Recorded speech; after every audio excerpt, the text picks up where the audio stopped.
Good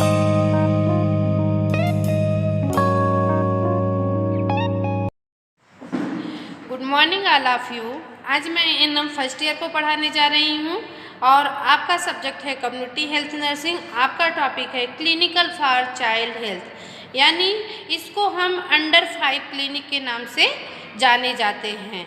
तो इसमें देखिए क्या होता है। क्लिनिकल फॉर चाइल्ड हेल्थ में शिशु देखभाल सेवाओं में बच्चों से स्वास्थ्य से संबंधित क्लिनिकल का महत्वपूर्ण योगदान दिया जाता है। ये क्लिनिकल केवल 5 वर्ष से कम आयु के बच्चों के लिए या अंडर 5 क्लिनिक के नाम से जाना जाता है। तो क्लिनिकल फॉर चाइल्ड जो हेल्थ होता है, ये जो नवजात शिशु होते हैं या छोटे बच्चे होते हैं इसमें उनका केयर किया जाता है और इसमें इनको जो है सर्विसेज प्रोवाइड किया जाता है और इनके हेल्थ से संबंधित इन क्लिनिक को महत्वपूर्ण योगदान दिया जाता है। इस क्लिनिक में केवल 0 से लेकर 5 वर्ष से कम आयु के बच्चे इसमें सम्मिलित होते हैं, इसलिए इसको जो है अंडर 5 क्लिनिक के नाम से जाना जाता है, जिसको हम क्लिनिकल फॉर चाइल्ड हेल्थ कहते हैं। तो क्लिनिकल फॉर चाइल्ड हेल्थ जो होता है, इसमें छोटे बच्चों का देखभाल किया जाता है और उनको सर्विसेज प्रोवाइड की जाती है और उनको हेल्थ से संबंधित अगर कोई प्रॉब्लम्स है उसका सोल्यूशन किया जाता है और ये केवल 0 से लेके 5 वर्ष तक के बच्चों को इसमें सम्मिलित किया जाता है, जिसको हम अंडर 5 क्लिनिक के नाम से जानते हैं। अब आते हैं अंडर 5 क्लिनिक। तो अंडर 5 क्लिनिक जो है पूर्व से इन्हें अच्छे या स्वास्थ्य शिशु के क्लिनिक के नाम से जाना जाता है और वर्तमान में इन्हें 5 वर्ष से कम आयु के बच्चों के लिए अथवा अंडर क्लिनिक का स्वरूप प्रदान किया गया। मतलब जो अंडर 5 क्लिनिक है इसको पूर्व में अच्छे क्लिनिक के नाम से जाना जाता था, लेकिन वर्तमान में इन्हें 0 से लेकर 5 वर्ष से कम आयु के बच्चे के लिए इसमें सेवाएं प्रोवाइड की जाती हैं और इनका केयर किया जाता है, जिसको हम अंडर 5 क्लिनिक के नाम से जानते हैं। उसके बाद जो है इन सब एक्टिविटी की क्लिनिकल, मतलब यह एक फिगर है जो ट्राइएंगल आकार का है। इससे हम बच्चे को ग्रोथ को मॉनिटर करते हैं। तो इसमें हम क्या करते हैं, सबसे पहला है देखते हैं बच्चे का ग्रोथ मॉनिटर हो रहा है या नहीं। दूसरा है care and treatment in illness, मतलब बच्चों में अगर कोई बीमारी है तो उसका किस प्रकार से ट्रीटमेंट करेंगे और किस प्रकार से उसका देखभाल करेंगे। फिर आते हैं प्रिवेंटिव केयर, मतलब जो भी बीमारी होता है उसका हम किस प्रकार से प्रिवेंट करके हम उसका केयर करते हैं। अब आते हैं देखिए इसमें देखते हैं एम्स एंड एक्टिविटी क्लिनिकल। जो क्लिनिक होते हैं उसकी एक्टिविटी क्या होती है और उसका लक्ष्य क्या होता है। तो इसमें हम सबसे पहले देखते हैं क्या क्या है। प्रिवेंटिव केयर में सबसे पहले है फिजिकल एग्जामिनेशन, फिर उसके बाद है इम्यूनाइजेशन, फिर न्यूट्रिशनल केयर, फिर oral rehydration therapy, health education. तो प्रिवेंटिव केयर में सबसे पहले हम बच्चे का फिजिकल एग्जामिनेशन करते हैं, फिर उसके बाद जो है उनका इम्यूनाइजेशन करते हैं और उसके बाद उनका न्यूट्रिशनल केयर करते हैं। अगर पोषक तत्व में कोई कमी है तो उसका किस प्रकार से देखभाल करते हैं। फिर ओरल रिहाइड्रेशन थेरेपी, अगर किसी बच्चे को डायरिया हुआ है और उसके बाद जो है उसमें निर्जलीकरण की कमी है तो उसको हम ओरल रिहाइड्रेशन थेरेपी करते हैं। फिर है हेल्थ एजुकेशन, हम सभी लोगों को जो है एजुकेट करते हैं और फैमिली प्लानिंग के बारे में बताते हैं। जैसे मैंने एम्स में बताया है कि इसमें फिजिकल एग्जामिनेशन करते हैं। तो फिजिकल एग्जामिनेशन में होता क्या है, इसमें देखिए बच्चों को समय समय पर फिजिकल एग्जामिनेशन करना तथा जोखिम वाले बच्चों का पता लगाकर उन्हें विभिन्न देखभाल प्रदान करना। मतलब जो छोटे बच्चे होते हैं हम उनका समय समय पर चेकअप करते हैं और फिजिकल एग्जामिनेशन करते हैं। जब हम फिजिकल एग्जामिनेशन करते हैं तो उसमें हमें जो जोखिम वाले बच्चे होते हैं यानी जो क्रिटिकल कंडीशन वाले बच्चे होते हैं हम उनका पता लगाते हैं और उनका विभिन्न तरीके से जो है देखभाल करते हैं। अब आते हैं इम्यूनाइजेशन, बच्चों को जानलेवा बीमारियों से बचाने के लिए इन क्लिनिक पर इम्यूनाइजेशन किया जाता है। इम्यूनाइजेशन मीन्स होता है टीकाकरण। जैसे जो 6 किलर डिजीज होता है, यानी जो 6 रोग होता है जिसमें जो बच्चों को जान भी ले सकता है। तो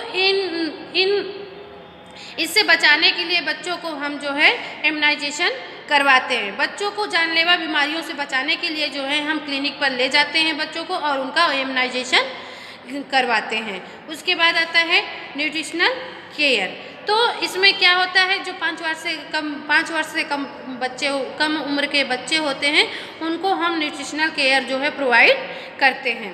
5 वर्ष से कम उम्र के बालक एनीमिया, रिकेट, अंधता, प्रोटीन की कमी से मालन्यूट्रिशन इत्यादि से अत्यधिक प्रभावित होते हैं। अतः इन क्लिनिक के माध्यम से बालकों के पोषण एवं प्रभावी रोग निगरानी आवश्यक है।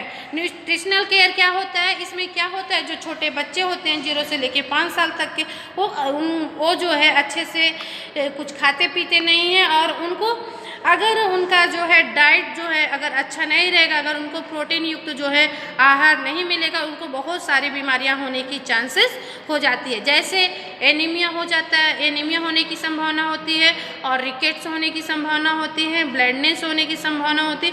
अगर प्रोटीन की कमी है तो वो मालन्यूट्रिशन भी हो सकते हैं।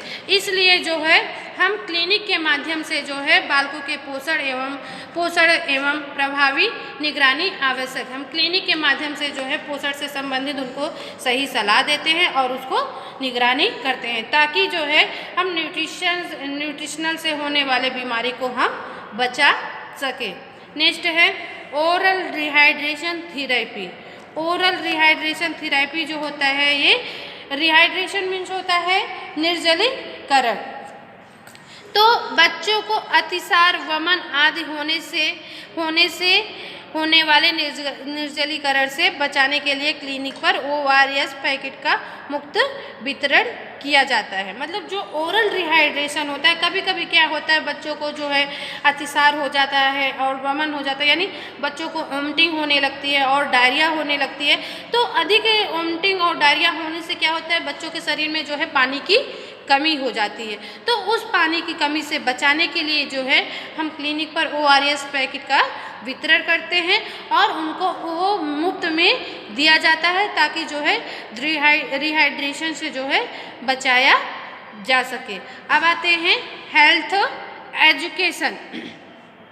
हेल्थ एजुकेशन जिसको हम फैमिली प्लानिंग कहते हैं। इन क्लिनिक के माध्यम से माताओं को शिशु की देखभाल, पोषण, स्वच्छता आदि की शिक्षा तथा परिवार नियोजन का महत्व बताया जा सकता है। हेल्थ एजुकेशन जो होता है ये क्या होता है, मतलब क्लिनिक पर जो माताएं आती हैं उनके शिशु का किस प्रकार से देखभाल किया जाता है और उनका देखभाल किया जाता है और पोषण किस प्रकार का उनको डाइट दिया जाता है और उनकी स्वच्छता के बारे में उनको एजुकेट किया जाता है और फैमिली प्लानिंग का महत्व बताया जाता है।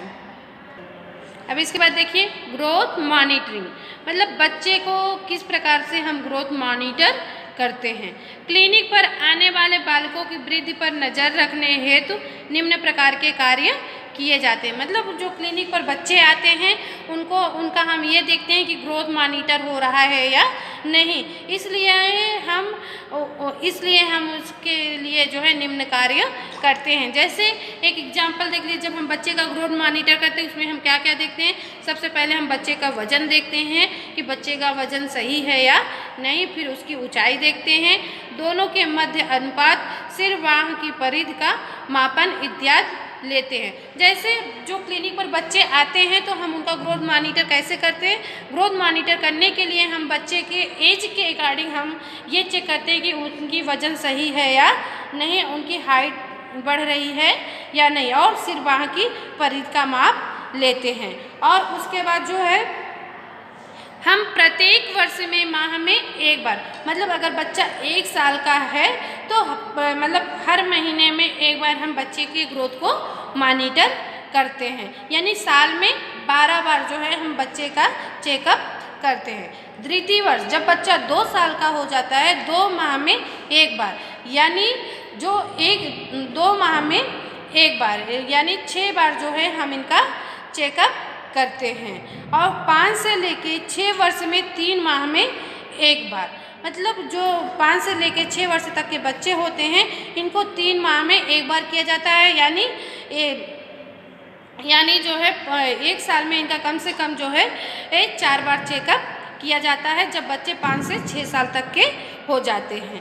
इसमें क्या क्या चेकअप करते हैं, या वजन ग्रोथ चार्ट पर अंकित करते हैं। मतलब जो हम बच्चे का फिजिकल एग्जामिनेशन करते हैं, और जो बच्चे का हम फिजिकल एग्जामिनेशन करते हैं एक चार्ट बनाते हैं, उसमें एक तालिका होती है, उस पर हम अंकित करते हैं। इसमें क्या क्या देखते हैं, या वजन ग्रोथ चार्ट पर अंकित किया जाता है जिसके आधार पर वृद्धि वर्ग तैयार होता है। मतलब जो चार्ट होता है उसमें हम बच्चे के ग्रोथ चार्ट पर अंकित करते हैं और उसी के आधार पर जो है हम वृद्धि को वर्ग तैयार करते हैं।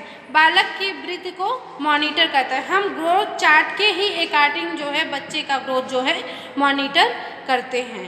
वृद्धि मापदंडों के अनुरूप न होने पर स्तनपान की असफलता, अनुपयुक्त पोषण, क्षय रोग अथवा अन्य संक्रमण हेतु बालक की जांच की जाती है। जो ग्रोथ चार्ट पर अंकित होता है, अगर उसके अकॉर्डिंग बच्चे का ग्रोथ डेवलप नहीं हो रहा है तो जो महिलाएं मतलब स्तनपान कराती हैं उसकी असफलता क्या है, और उसके बाद अनुपयुक्त पोषण जो है जो क्षय रोग अथवा अन्य संक्रमण से बच्चों को इफेक्ट करते हैं तो उसका जांच करवाई जाती है कि किस कारण से बच्चे का ग्रोथ नहीं डेवलप हो रहा है। अब देखते हैं care and treatment in illness. Care means होता है देखभाल, ट्रीटमेंट मीन्स होता है उपचार, इलनेस मीन्स होता है बीमारी। तो जो बीमारी है उसका किस प्रकार से उपचार करते हैं और उसका किस प्रकार से देखभाल करते हैं। क्लिनिक पर बालकों के तीव्र एवं दीर्घकालीन रोग तथा वृद्धि एवं विकास के कार्यों का सामान्य उपचार किया जाता है। जैसे क्लिनिक पर जो भी बच्चे आते हैं जिसका मतलब बहुत तेज़ी से बीमारी बढ़ रही है या बहुत नॉर्मली है या दीर्घकालीन से कोई बीमार है तो वो जो विकास हो रहा है यानी डेवलप हो रहा है उन कार्यों का जो है सामान्य उपचार किया जाता है। और बालकों की अस्वस्थता में देखभाल हेतु नर्सें प्रभावशाली भूमिका निभाती हैं। मतलब जो बालक अस्वस्थ होते हैं उनकी देखभाल करने के लिए वहाँ पे जो नर्स होती हैं वो बहुत ही इम्पोर्टेंट भूमिका अपना निभाती हैं। Thank you class.